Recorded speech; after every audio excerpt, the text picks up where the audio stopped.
बिस्मिल्लाहिर्रहमानिर्रहीम, अस्सलाम वालेकुम। मैं हूं मोहम्मद जुनैद हलीम। नाज़रीन, उम्मीद है आप सब खैरियत से होंगे। जिस तरह आप जानते हैं नाज़रीन, हमने आपको गुज़श्ता रोज़ भी बताया था कि 3 सितंबर को पीपल्स लिबरेशन आर्मी दूसरी जंग अजीम के खात्मे को सेलिब्रेट करने जा रही है। बड़े पैमाने पर रिहर्सल और तैयारियां तो जारी हैं, लेकिन साथ में सरप्राइजेस का सिलसिला भी जारी है। हमने आपको बताया था कि कुछ हाइपरसोनिक मिसाइल्स, कुछ जदीद एयर डिफेंस सिस्टम मंजर-ए-आम पर आए हैं और उसकी कुछ तस्वीर भी आपके साथ शेयर की गई थी। आज जो खबर है वो HQ-29 की है, जो कि दुनिया का जदीद तरीन एयर डिफेंस सिस्टम है। ये थार्ड को, आयरन डोम को और S-500 को भी पीछे छोड़ता है।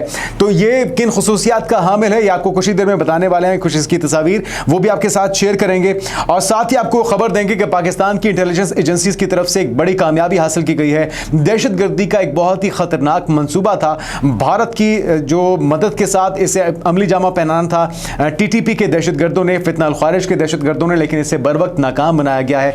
किस तरह से इसे नाकाम बनाया गया, कितनी गिरफ्तारियां हुई और जो दहशतगर्द गिरफ्तार हुए उनसे क्या कुछ बरामद हुआ, ये कुछ अहम तफसीलात आपके साथ शेयर करते हैं कुछ ही देर में। और साथ में आपको उस खौफ से भी आगाह करेंगे जो कि भारत के अंदर पाया जाता है। भारत के तज्जियाकार अब खौफ से परेशान है। एक पूरी बटालियन, एक पूरी फोर्स तैयार की गई है भारत की तरफ से ड्रोन को लेकर, क्योंकि पाकिस्तान ने जो सबक सिखाया है मई में होने वाली जंग के अंदर, पाकिस्तान ने जिस तरह सरप्राइज किया है भारत को अपनी ड्रोन टेक्नोलॉजी के जरिए, जो कि चाइना और टर्की के इश्तिराक से पाकिस्तान ने हासिल की है, उसको देखते हुए अब भारत भी इकदाम कर रहा है, अपनी ड्रोन टेक्नोलॉजी को बेहतर करने की कोशिश कर रहा है। क्योंकि पहले जो इजराइल था उसने इसको तस्लीम भी किया। जो हार्पी ड्रोन्स थे वो उनकी तरफ से फराहम किए गए थे, उनको ऑपरेट करने वाले इंजीनियर्स और टेक्नीशियंस भी इजराइल ही से आए थे। लेकिन इस बार कुछ नया पाकिस्तान चाइना के साथ मिलकर करने जा रहा है। ये क्या खौफ है जो भारत को और उनके तज्जियाकारों को परेशान किए हुए है, उससे मुतल्लिक कुछ अहम खबरें आपके साथ शेयर करते हैं। और साथ में आपको यह भी खबर देंगे कि डोनाल्ड ट्रंप ने किस तरह से सबक सिखाने का फैसला किया है भारत को। भारत जो कि अपनी हटदर्मी से बाज नहीं आ रहा था, अब अमरीकी सफीर जो भारत में तैनात होने जा रहा है उसको इलॉन मस्क ने एक सांप से तशबीह दी है। आखिर ऐसा क्यों किया इलॉन मस्क ने और वो कौन सी शख्सियत है, कितना बाएतमाद शख्स है ये, डोनाल्ड ट्रंप के कितना करीबी साथी है, इससे भी आपको आगाह करते हैं, मुतला करते हैं। और साथ में आपको पाकिस्तान के बारे में बताएंगे। पाकिस्तान की तरफ से OIC में OIC का इजलास, जिसके अंदर शिरकत के लिए इसहाक डार सऊदी अरब में मौजूद हैं। OIC का एलामिया, उससे मुतल्लिक कुछ अहम खबरें और पाकिस्तान की तरफ से ग्रेटर इसराइल के मंसूबे को किस तरह से नाकाम बनाने के लिए अपने मौक़िफ़ से आगाह किया गया। साथ में कुछ चौंका देने वाले फैक्ट्स सामने आए हैं। रॉयटर्स जो कि एक अहम नशियाती इदारा है, खबरसां एजेंसी है, उसकी एक सहाफ़ी की तरफ से, एक रिपोर्टर की तरफ से अपने इदारे से गैर वापसदगी का ऐलान किया गया है। एक रिज़ाइन लिखा गया है, लेकिन सिर्फ रिज़ाइन नहीं है, उसमें कुछ चौंका देने वाले इंकशाफ हैं। लगभग 250 के करीब सहाफ़ियों को कत्ल करने की साजिश में उन्होंने राइटर्स को मुलव्वस करार दिया है। तो ये बहुत ही अलार्मिंग सूरत हाल है रॉयटर्स की क्रेडिबिलिटी के ऊपर कि क्या वो क्या इस तरह के किसी मंसूबे का हिस्सा है, क्या उस कत्ल गारत का हिस्सा है जो कि सहाफ़ियों और गज़ा के शहरियों के ख़िलाफ़ रचाया जा रहा है नेतन्याहू की तरफ से, इजराइल की तरफ से। ये हम सवाल है जिसे आखिर में हम आपके सामने रखेंगे। तो एक एक करके तमाम खबरें आपके साथ शेयर करते हैं। नाज़रीन, पहली जो खबर है वो HQ-29 से जुड़ी हुई है और चीनी पीपल्स लिबरेशन आर्मी ने HQ-29 long range air defence system की नुमाइश कर दी है। उसे मंजर-ए-आम पर वो ले आए हैं, लेकिन बाकायदा परेड का हिस्सा ये 3 सितंबर को होगा बीजिंग में। जिस तरह से हमने आपको बताया था कि 3 सितंबर की फौजी परेड की रिहर्सल के दौरान लॉन्ग व्हीकल्स देखे गए हैं। और इसके डिज़ाइन की अगर बात की जाए, साख्त की बात की जाए, तो 6 एक्सल लॉन्चर गाड़ियाँ, 2 बड़े मिसाइल कंटेनर्स उठाए हुए थी। रडार और कमांड व्हीकल्स अभी सामने नहीं आए इसके, जबकि चीनी मीडिया ने इसे डबल बैरल सैटेलाइट हंटर का नाम दिया है और इसे इस खिताब से नवाजा जा रहा है। चीनी मीडिया क्या कह रहा है, रडार और कमांड व्हीकल्स भी सामने नहीं आई। जबकि अगर इसके खुसूसियात की बात की जाए तो रूस के S-500 जैसा, मगर इसमें ज़्यादा तवज्जो जो है एंटी सैटेलाइट वॉरफेयर पर दी गई है। मगरबी दुनिया में इसका अभी तक कोई मुतबादल या कोई तोड़ मौजूद नहीं है। तो नाज़रीन, चीन दुनिया का दूसरा मुल्क बन गया है जिसने इतना जदीद और इतना खतरनाक एयर डिफेंस सिस्टम बनाया है। पहला तो है रशिया जिसने S-500 बनाया, लेकिन ये उससे भी अपग्रेडेड वर्जन है। S-500 बनाया गया था 2021 में, जबकि चाइना ने इसे अभी मंजर-ए-आम पर दुनिया के सामने लाया है और इसकी जो खुसूसियात हैं वो S-500 से कई गुना बेहतर और जदीद हैं। चीन का दिफाई नेटवर्क जो है वो HQ-29, इसकी अगर बात की जाए तो HQ-29 सबसे ऊपर की तह में शामिल है। सैटेलाइट्स और खलाई अहदाफ को निशाना बनाने वाला ये सिस्टम है। और इसके नीचे HQ-19 है जो कि थर्ड के मध्य मुकाबिल है। इसी तरह से HQ-9 है जो रूसी S-400 और अमेरिकी पैट्रियट के बराबर है, और इसके अलावा HQ-16 है जो कि मीडियम रेंज है, और FK-3000 शॉर्ट रेंज जैसे सिस्टम्स नेटवर्क की मजीद मजबूती को यकीनी बनाया गया है चाइना की तरफ से। पाकिस्तान के पास भी इस वक्त HQ-9 मौजूद है जो कि S-400 के मध्य मुकाबिल है, और HQ-19 पाकिस्तान जल्द ही चाइना से हासिल करने वाला है। लेकिन ये जो सिस्टम है HQ-29 ये बहुत ही तबाहकुन और बहुत ही लेटेस्ट टेक्नोलॉजी का हामिल है। चीन का एयर डिफेंस सिस्टम नेटवर्क दुनिया का सबसे मजबूत माना जाता है, और HQ-29 की मौजूदगी चीन को मगरब और भारत पर स्ट्रेटेजिक बढ़तरी देती है। साथ ही एंटी सैटेलाइट सलाहियत चीन की खला में भी बालादस्ती दिलाने वाला कदम है, और अब ये 3 सितंबर को इसे दुनिया के सामने पेश करने जा रहे हैं। अगली खबर की तरफ आते हैं नाज़रीन। पाकिस्तान इंटेलिजेंस की एक बड़ी कामयाबी, और वो ये कि एक रुकन एजेंसी ने इस्लामाबाद में 6 सितंबर यानी कि यौम दिफा के मौके पर बड़े दहशतगर्द हमले को कबल अज़ वक्त नाकाम बना दिया है। ये जो धमाका है बुनियादी तौर पर आपको पता है पाकिस्तान के अंदर गाड़ियों के अंदर धमाका खेज मवाद को नस्ब करके भी मुख्तलिफ इमारतों को, अहम तंसीबात को निशाना बनाया जाता है। तो ये भी एक ऐसा ही मंसूबा था जिसे suicide vehicle born improvised explosive device के जरिए तैयार किया गया था, और दहशतगर्द सेल का मरकजी कमांडर इसमें गिरफ्तार किया गया है। एक अफगान निजात खुदकुश बमबार भी जिंदा गिरफ्तार किया गया है, जबकि तमाम तर गिरफ्तारियां इस्लामाबाद के इलाके तरनौल से हुई हैं, और इन तमाम जो दहशतगर्दी के अवामिल थे उन्हें भी हिरासत में लिया गया है। वो गाड़ी भी कब्जे में ली गई है जिसके अंदर ये धमाका खेज मवाद नस्ब किया गया था, और बड़ी मिकदार में धमाका खेज मवाद को भी जब्त कर लिया गया है। दहशतगर्द जो है वो कलदम तहरीक तालिबान पाकिस्तान और फितना अल खारिज नामी तंजीम से ताल्लुक़ रखते हैं, और ये खबर पाकिस्तान की इंटेलिजेंस और सिक्योरिटी फोर्सेस की बड़ी कामयाबी करार दी जा रही है, जिसमें मुमकिन तौर पे हज़ारों जानों को नुकसान पहुंचाया जाना था, अहम तंसीबात को और पाकिस्तान के शहरियों को टारगेट किया जाना था, लेकिन बर वक्त इस मंसूबे को नाकाम बनाया गया है।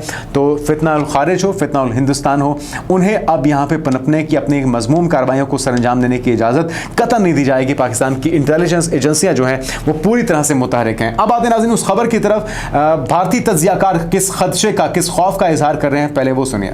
पाकिस्तान और चाइना ने एक ड्रोन फोर्स इकट्ठा बनाने का फैसला किया है, और हालांकि ड्रोन फोर्स अब अमेरिका ने फैसला किया है, लेकिन एक बात तो है कि नई वॉरफेयर जो है अब ले देखिए ड्रोन के आसपास ही घूमेगी, और चाइना हाई एटीट्यूड के ड्रोन बनाना चाहता है जो 5,000 foot, 10,000 foot, 15,000 foot, 20,000 foot, 30,000 foot की ऊंचाई पे जाए, जहां पर जो एंटी एयरक्राफ्ट गन होती हैं या एंटी ड्रोन गन्स जो होती हैं उनकी रीच ना हो सके। उनकी रीच जो होती है 2-3-4 किलोमीटर तक रहती है, लेकिन अगर कोई सपोज करो कि कहीं पे 10,000 मीटर की ऊंचाई हो गई ड्रोन की और ऊपर से आ रहा है, तो उसको कैसे रोकोगे? फिर उसको रोकने के लिए आपको बैलिस्टिक मिसाइल चाहिए या क्रूज मिसाइल चाहिए, तो पता लगा कि अपना 2 लाख का ड्रोन रोकने के लिए आप 2 करोड़ की मिसाइल का यूज कर रहे हो। आप सोचिए। और ये जो नई फोर्स आने वाली है उसका नाम है ड्रोन स्वैम फोर्स। तो ड्रोन स्वैम फोर्स नाज़रीन पाकिस्तान तैयार करने जा रहा है चाइना के इश्तिराक से। 2 लाख का ड्रोन मारने के लिए 2 करोड़ का बैलिस्टिक मिसाइल जब चलाया जाएगा तो बहुत महंगा पड़ेगा, और ये ऑलरेडी हो चुका है। पाकिस्तान की तरफ से जो इंडिया के, भारत के जारहियत के जवाब में अपनी कार्रवाई की गई थी उसमें यही हुआ है कि पाकिस्तान की तरफ से तो अपने आम शहरियों की तरफ से अपनी गन्स के साथ, अपनी राइफल्स के साथ जो इसराइली साख्ता भारतीय ड्रोन्स थे उसे निशाना बनाया जाता रहा, और पाकिस्तान ने अपने एयर डिफेंस सिस्टम को एक्टिवेट ही नहीं किया था उन ड्रोन्स के लिए, जिसका फ़ायदा ये हुआ कि ना तो हमारे इंस्टॉलेशंस का उनको पता लग सका, ना एयर डिफेंस सिस्टम के कहाँ पे सर्वर्स मौजूद हैं उन्हें वो टारगेट कर सके। लेकिन भारत खुद पाकिस्तान के ट्रैप में फंस गया, और यही चीज़ भारत के तज्जियाकारों को, भारत की फ़ौज को, भारत की सरकार को सताई जा रही है कि जब 10,000, 20,000, 30,000 हाई एल्टीट्यूड वाले ड्रोन्स भारत भेजे जाएंगे तो उसको वो किस तरह से काउंटर करेंगे, उसका तोड़ उनके पास अभी तक मौजूद नहीं है। उसके लिए कोशिशें जारी हैं, और ये कोशिशें अभी तक तो कारगर साबित नहीं हुई। अगली खबर क्या है नाज़रीन, वो ये है कि डोनाल्ड ट्रंप ने जन्नाटेदार थप्पड़ रसीद किया है 50% टैरिफ, जो कि कुछ ही दिनों में इंप्लीमेंट होने जा रहा है भारत के अंदर। लेकिन उससे पहले अपना जो सफ़ीर उन्होंने तैनात किया है वो उनका एक तो बहुत ही करीबी और काबिल एतमाद साथी है। साथ में इलॉन मस्क ने उसको सांप के साथ तशबीह दी है। वो कहते हैं कि जी डोनाल्ड ट्रंप के साथ जो इलॉन मस्क के ताल्लुकात ख़राब करने में भी सर्गियो गोर का किरदार था, और साथ में डोनाल्ड ट्रंप ने सर्गियो गोर को भारत में अमेरिका का नया सफ़ीर और जनूबी वस्ती एशिया के लिए खुसूसी एलची नामजद कर दिया है। और तकरीर एक ऐसे वक्त में हुई है जब भारत और अमेरिका के दरमियान तिजारती मुआहिदा ख़त्म हो चुका है। भारत को 50% टैरिफ का सामना है जो 27 अगस्त से लागू होगा, चीन के साथ भारत के ताल्लुकात मजीद भी ख़राब होने जा रहे हैं, लगता ऐसे है।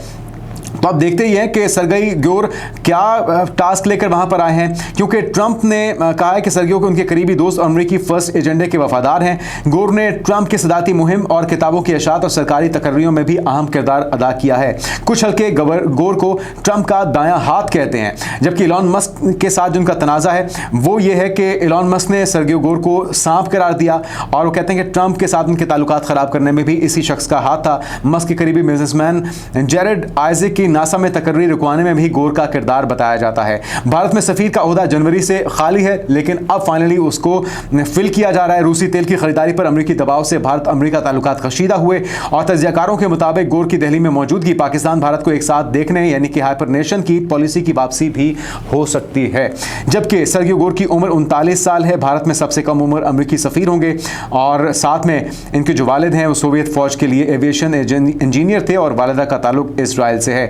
तो तालीम जो है जॉर्ज वाशिंगटन यूनिवर्सिटी से हासिल की और 2008 में जॉर्ज मकीन की इंतखाबी मुहिम में भी ये शामिल रहे हैं। साथ में डोनाल्ड ट्रंप ने एक बार फिर से तस्करा किया है और भारत को उसकी परेशानी में मजीद इजाफा किया, पाक भारत जंग को रुकवाने का, साथ में 7 तैयारे गिराने का। क्या कहना था डोनाल्ड ट्रंप का, सुनिए। The war with India and Pakistan, that was the next level. That was going to be a nuclear war. They already shot down 7 jets.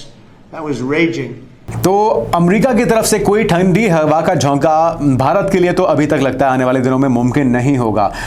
हालांकि झटकों पे झटके और परेशानियों पे परेशानियां वो आने का सिलसिला जारी है। तो सरगई गोर की तैनाती हो या ट्रंप के बयानात का सिलसिला, ये एक मुसलसल परेशानी है, दर्द सर है, डरावना ख्वाब है मोदी सरकार के लिए जिससे वो परेशान है। OIC में नाज़रीन आपके इल्म है कि अहम इजलास हुआ वज़ीर ख़ारजा लेवल का। पाकिस्तान की नुमाइंदगी के लिए वज़ीर ख़ारजा और नायब वज़ीर आज़म इसहाक़ डार वहाँ पर मौजूद थे। एक तो पाकिस्तान ने ग्रेटर इसराइल के मंसूबे को सख्ती से मुस्तरद किया है, साथ में OIC की तरफ से जंगबंदी की फौरी यकीन दहानी के ऊपर जोर दिया और फ़लस्तीनी रियासत को तस्लीम करने के आलमी रुझान का खैर मकदम किया है। बाकी ममालिक से भी जल्द इकदाम उठाने की अपील की है पाकिस्तान ने। और तुर्क वज़ीर ख़ारजा इसराइल, उनकी तरफ से एक बयान सामने आया। उन्होंने कहा कि इसराइल कब्ज़ा जो है वो नाकाबिल कबूल है और गज़ा में जबरी कहत इंसानियत के खिलाफ जुर्म है। इसहाक़ डार की सऊदी, ईरानी और सोमाली वज़ीर ख़ारजा से भी मुलाकातें हुई और गज़ा की सूरत हाल पर तफसीली तबादला ख्याल किया गया। तो उम्मीद करते हैं कि इससे बढ़ के भी OIC किरदार अदा करेगा। जो आपके ममालिक जितने भी मुस्लिम ममालिक हैं उनकी फ़ौजें आखिर किस दिन काम आएंगी, उन्हें भी मुश्तरका एलामिया जारी करना चाहिए और फाइनल जो कहते हैं कि डेडलाइन दी जानी चाहिए, जिसके बाद इस बात को यकीनी बनाया जाए कि ना सिर्फ इमदाद को वहाँ पर पहुँचाने को यकीनी बनाएं बल्कि सीज़ फायर को और नेतन्याहू के जंगी जराइम के ख़ात्मे को अमली जामा पहनाने के लिए OIC अपना किरदार अदा करे।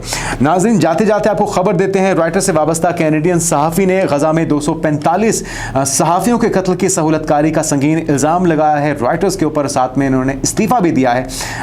ये जो खबर है ये वैलेरी जिंक हैं जिन्होंने अपनी पोस्ट में दावा किया है कि इस मकाम पर आकर मेरे लिए रॉयटर्स के साथ ताल्लुक़ को बरकरार रखना नामुमकिन हो गया है, क्योंकि उसका किरदार गज़ा में 245 सहाफ़ियों के मुनज़्ज़म कत्ल की तौजीह देने और इससे सहूलत फराहम करने में है। अपने फ़लस्तीनी साथियों के लिए मुझ पर कम अज़ कम इतना तो कर्ज़ है, इसलिए वो अपने ओहदे से इस्तीफ़ा देती हैं। तो जिस जुर्रतमंदी का मुजाहरा इस खातून ने किया है और रॉयटर्स के ऊपर बहुत ही संगीन इल्ज़ाम लगाया है, रॉयटर्स को अपने आप को क्लियर करने के लिए वाज़े क्लैरिटी और वजाहत देनी चाहिए। अदरवाइज़ जो बैनुल-अक़वामी इदारे हैं, यूनाइटेड नेशन है, उसे इस मामले का नोटिस लेना चाहिए और कोई इदारा, कोई ख़बरसां एजेंसी इस घिनौने जुर्म में मुलव्वस है तो उन्हें भी कटहरे में लाया जाना चाहिए। बाकी नेतन्याहू के जंगी जराइम है वो पूरी दुनिया के सामने है और उसे भी अब लगता यह है कि जल्द ही फांसी के फंदे तक पहुँचने से दुनिया की ताकतें या सुपर पावर भी रोक नहीं पाएंगे। आने वाले दिनों की पेशरफ से आपको आगाह करते रहेंगे। अब तक इतना ही, इजाज़त दीजिए। अल्लाह हाफ़िज़।